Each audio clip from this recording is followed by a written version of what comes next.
Welcome back to the Deep Dive. Today, we are jumping into, well, a really fascinating political memoir. It gives this incredible granular look at the 107 days that basically reset American politics. Yeah, it's quite the story. And this isn't just looking back, it's almost like a handbook on crisis management. Yeah. Political survival when everything's hitting the fan. Absolutely.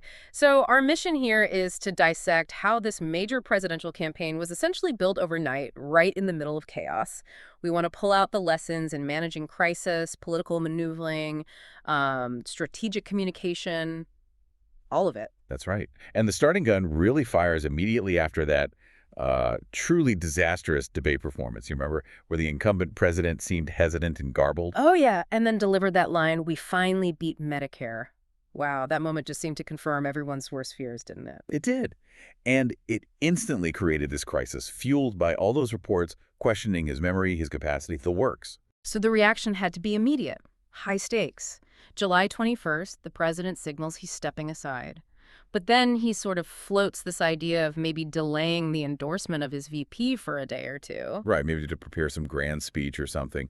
But the campaign team, they knew instantly that was a non-starter. Waiting even, 24, 48 hours? They saw that as potentially ruinous. Exactly. The thinking was the airwaves would just fill up with speculation.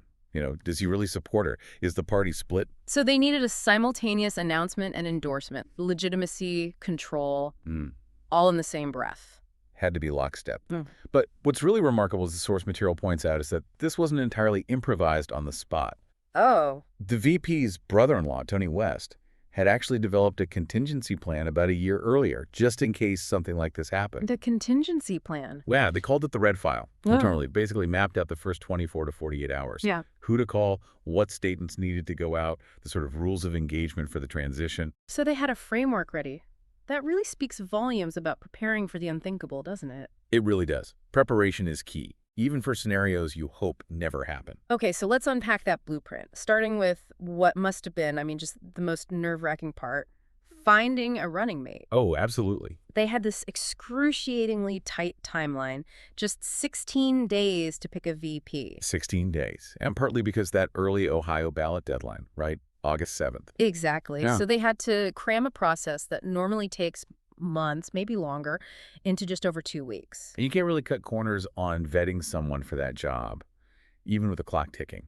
The criteria were incredibly strict. What were they looking for? The source mentions advice from the Clintons? Yeah, they apparently stressed that the VP pick needed to bring joyful energy, and crucially, the relationship had to feel authentic, not just, a political marriage of convenience. Voters needed to see a genuine connection. Exactly. And then there was the operational secrecy needed for the interviews. That must have been intense. Right.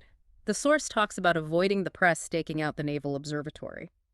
They launched Operation Veep in a Jeep. Huh, yeah, that's what they called it. Yeah. Apparently, they used the social secretary's really, really unremarkable old 99 Jeep Wrangler. No way! Yeah, to ferry candidates in and out. They'd have the potential nominee duck down in the back seat to keep it totally under wraps. That's some serious tradecraft for a VP selection.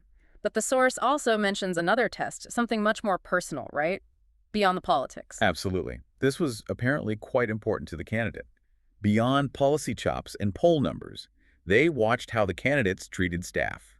Like everyone, service personnel, junior aides. Why is that so significant? Well, the candidate had observed how her own mother, described as a brown woman with a foreign accent, was sometimes treated with this sort of casual disrespect. So she wanted a partner who genuinely valued the dignity of every single person. That adds a really human dimension to the vetting, doesn't it? It tells you a lot about character. It really does. So when they got down to the final three, you had Governor Josh Shapiro from Pennsylvania, Senator Mark Kelly, and Governor Tim Walz of Minnesota. Okay, let's take Shapiro first. Polished guy, effective campaigner, seems like a strong contender. So what was the hesitation? Well, the source says there was this nagging concern, a feeling that maybe he wouldn't be fully content as vice president. Like he'd want to be in the room for every single decision. Something like that. And the candidate felt a successful partnership needs trust, delegation. She apparently concluded, every day as president, my VP can't be one. Looking for a compliment? Maybe. Not a potential rival. Okay, that makes sense. Then Mark Kelly, retired astronaut, embodies that selfless service ideal. Seems like a clean slate, maybe. On the surface, perhaps. But the flags there were about political inexperience.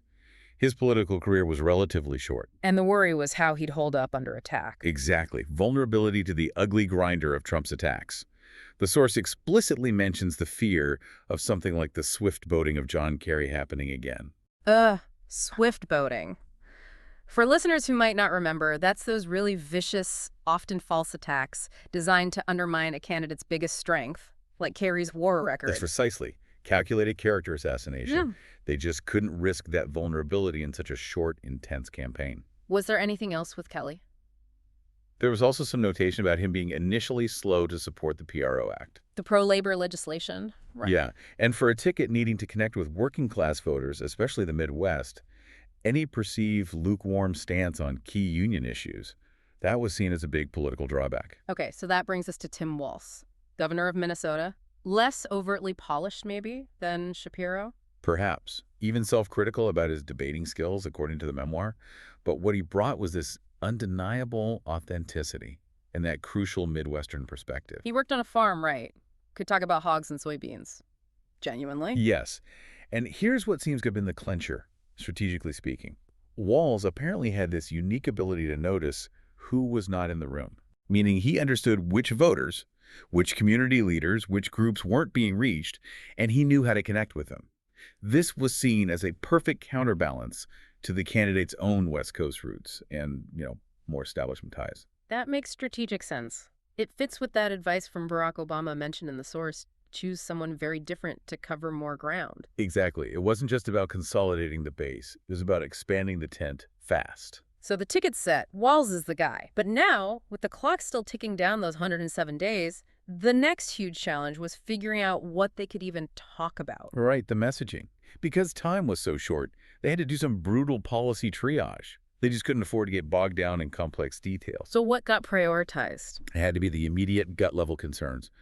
Cost of living, housing affordability, things people feel every day. Which meant some other big things had to wait. Unfortunately, yes. Crucial long-term issues like climate policy, the benefits of all the green energy investments, and they had to dial back the discussion on those. But wasn't that risky? The source notes that climate was a big deal for, 1 in 5 voters. It was a massive risk, and apparently a painful trade-off. But the calculation was, in a 107-day sprint, any message needs relentless repetition to cut through. And they just didn't have time. They figured they didn't have time to deeply explain conference policies and constantly fight off the daily barrage of attacks. So focus on the wallet issues, immediate pain points. And speaking of attacks, while they were trying to focus on policy, Trump was ramping up the personal stuff, calling her a dangerous San Francisco radical, using lion Kamala Harris over and over. Yeah, relentless. And how they responded strategically was really key. When Trump launched that racial attack, questioning her black identity. Right, what was the play there? The decision was, don't take the bait. Don't give it oxygen with some big defensive speech. So what did they do instead? Pivot immediately back to Trump's own record. His history of fraud, lies. Framing it as, I know Donald Trump's type, make it about the attacker, not the attacked. That's a powerful jujitsu move. And the debate prep sounds like it was designed for exactly that kind of asymmetric warfare. Absolutely brutal, by the sounds of it. They used Philippe Reines as a sparring partner and apparently told him to have no floor, just channel Trump's willingness to go incredibly low, be cruel. Wow. So the strategy was Continuous offense. Immediate fact-checking, just be ready to say, that's a lie. And always, always pivot back to the economy as the central issue for voters. And you really saw that in the September 10th debate, didn't you, when Trump started talking about his tariffs? The counter was instant. Pulled out that quote from 16 Nobel laureate economists saying tariffs would tank the economy. Ready to go. Preparedness. But some moments weren't prepared, right? Like the reaction shot. Yeah, those visual moments were huge. That look on her face, just raw disbelief when Trump went on that rant about immigrants eating the pets. Which, unbelievably, the staff apparently knew might be coming. The conspiracy theorist pushing that line was traveling with Trump's campaign, so they were sort of braced for it. But that authentic reaction probably did more to highlight his instability than any scripted line could have. There's one other detail from that night the source mentions about the crowd chanting, "Lock him up." Oh, right. And she deliberately shut that down, said, the courts would handle that. Why was that important? As a former prosecutor, she apparently felt really strongly that the seriousness of prosecution shouldn't be reduced to a campaign chant, like political entertainment. So more than just a prosecutor's instinct, it was a strategic signal defining her campaign against the rally politics of Trump. Exactly. Showing who they were by showing what they wouldn't do, rejecting those tactics outright. Okay, let's shift gears a bit, because the source material is pretty candid about significant internal friction, too. It wasn't just fighting the opponent. There seemed to be battles within their own political world. Yeah, that comes through clearly. This sense of skepticism, even undermining from parts of the previous White House staff structure. How so? Well, the source describes staff failing to effectively defend her work on the complex root causes of migration in Central America, and even sort of promoting this narrative that if she's shining, he's dimmed, that zero-sum thinking. Can you elaborate on that root causes role? Why was it hard to defend? Well, it was about long-term diplomacy, addressing deep-seated issues like poverty and violence in Central America to eventually reduce migration. It's complex, slow work, doesn't produce easy sound bites. So failing to explain or defend it left her open to criticism. Exactly. Allowed critics to just frame it as ineffective or proof she wasn't up to the job. That internal resistance or maybe just lack of active support created a real drag early on. And you contrast that with the loyalty of the new campaign staff that formed around her literally overnight. Oh, the difference is stark in the telling. People apparently rushed to her residence in workout clothes on July 21st. The dining room table became a boiler room, 8-hour shifts, nonstop calls, locking down delegate support. That's dedication. And family was key too, right? Not just for emotional support. Absolutely essential, strategically too. Her sister Maya, brother-in-law Tony West, they were handling logistics, strategy. And her husband, Doug Emhoff, really stepped up. He ended up with that primetime convention slot, didn't he? Opening for the Obamas. Yeah, huge platform. And he used it apparently very effectively to just hit 3 core points about her character. 1, she's a badass. 2, she works for the people. And 3, and this phrase really seemed to connect, she gives a shit. That's pretty direct, a heartfelt personal defense when the public was still forming their impressions. Exactly. It cut through. So as they hit the final stretch, the focus must have shifted purely to turnout. Completely. Mobilization.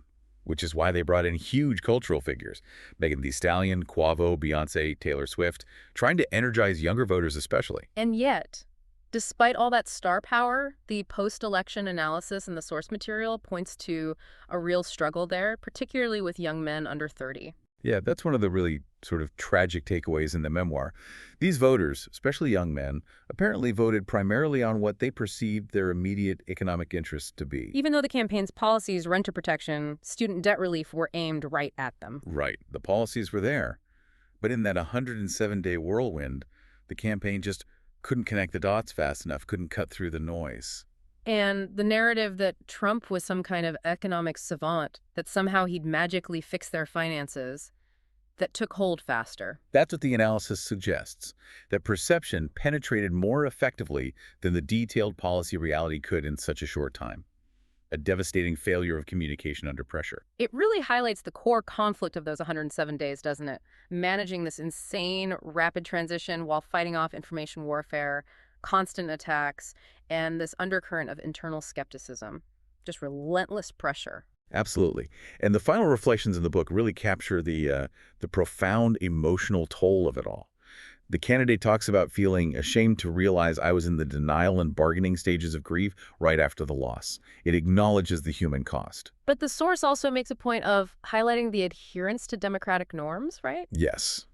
Making the concession call, the call Trump never made to Biden in the previous cycle, upholding that tradition even in defeat. And Trump's reaction on that call is, well, revealing. Chilling, maybe. He was apparently instantly complimentary, effusive even, called her a tough, smart customer, commented on her beautiful name. Right after months of brutal attacks. Exactly. And the source draws a direct line. He's a con man. He's really good at it. That ability to switch between charm and brutality on a dime. So if we boil down the key takeaways from this whole 107-day scramble, what stands out most?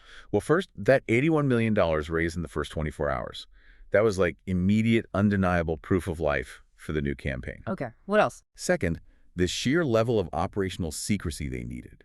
Operation Veep in a Jeep really symbolizes that. Right. And maybe third, just how quickly misinformation, or maybe just lack of information, can take hold. The fact that two of the top trending searches right after the election were reportedly, "What is a tariff?"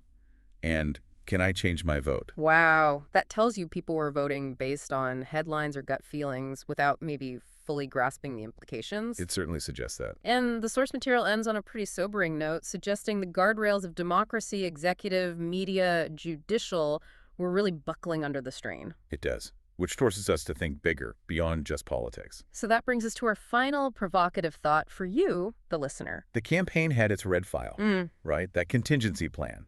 So think about the systems you rely on outside of politics, maybe in your company, your community group, even your family structure. What systems have you just assumed are strong enough to handle a sudden, intense crisis?